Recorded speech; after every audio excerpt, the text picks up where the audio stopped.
Oi, pessoal!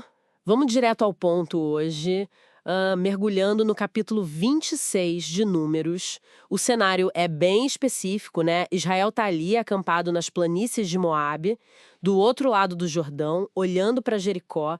Acabaram de passar por uma praga e estão, assim, na antessala da Terra Prometida. Exatamente. E é nesse clima, sabe, de expectativa, talvez um pouco de tensão, que vem a ordem de Deus para uma nova contagem, um recenseamento. A tarefa foi dada a Moisés e a Eleazar, que era o novo sumo sacerdote. E tinha um propósito duplo, bem claro. Duplo? Como assim? É, primeiro, organizar os homens para a guerra, para a conquista que viria pela frente. E segundo, que é crucial, preparar a divisão da terra prometida entre as tribos. Ah, entendi. A ordem era bem direta. Contar os homens com 20 anos ou mais, os que podiam ir para a batalha. E o número final é impressionante. 601.730 homens. É gente pra caramba. É um número expressivo, sim. E o interessante é que o texto já amarra essa contagem com a herança da terra. Não era só número para a guerra, entende? Como funcionava essa ligação? A regra era bem clara. Quanto maior a tribo, maior o pedaço de terra.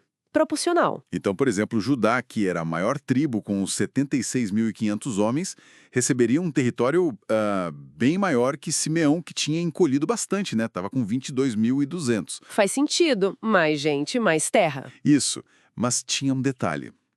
A localização exata de cada território seria definida por sorteio. Então entrava aí um elemento, digamos, da vontade divina na distribuição geográfica. Interessante. E no meio dessa lista toda de nomes, de clãs, de números, o texto faz umas pausas para relembrar histórias passadas, né? Como a menção a Datã e Abirão, a rebelião de Corá. Por que colocar isso ali, no meio do censo? Ótima observação. Essas inserções são muito significativas. Relembrar essa rebelião e o fim trágico deles, a terra engolindo, o fogo consumindo, funciona como um aviso bem sério. Um aviso para essa nova geração, exatamente.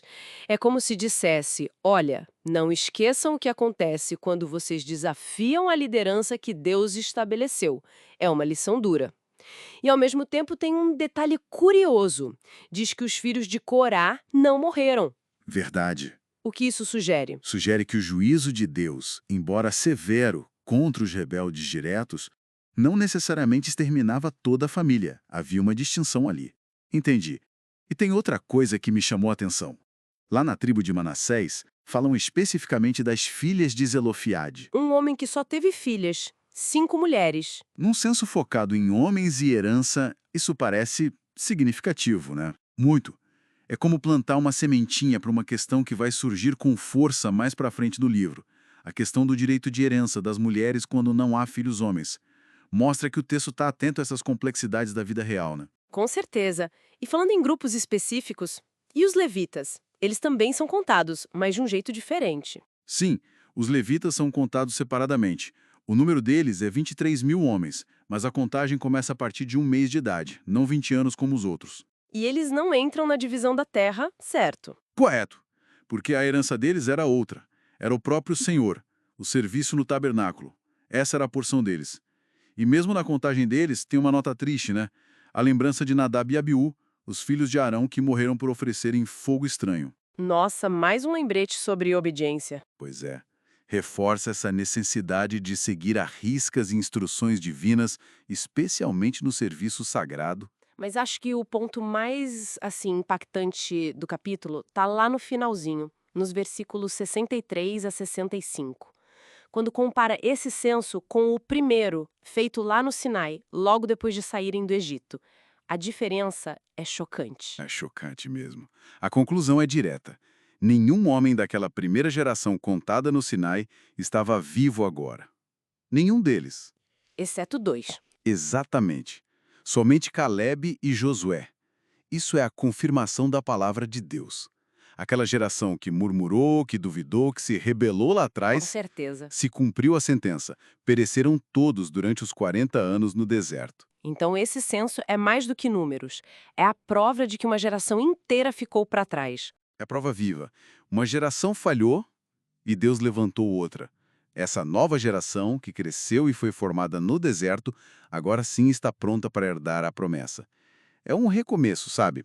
Mas um recomeço construído sobre uma lição muito, muito dura do passado. Então, olhando para o capítulo 26 como um todo, ele é muito mais que uma simples lista de nomes e números. É o retrato de Israel se reorganizando, se preparando para o futuro na Terra Prometida. Sim. E mostra a fidelidade de Deus.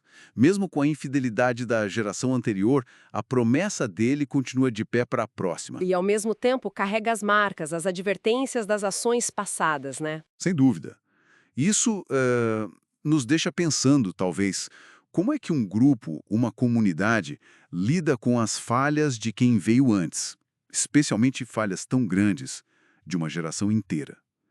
Como seguir em frente, carregando ao mesmo tempo a promessa de um futuro e o peso dessas advertências na história?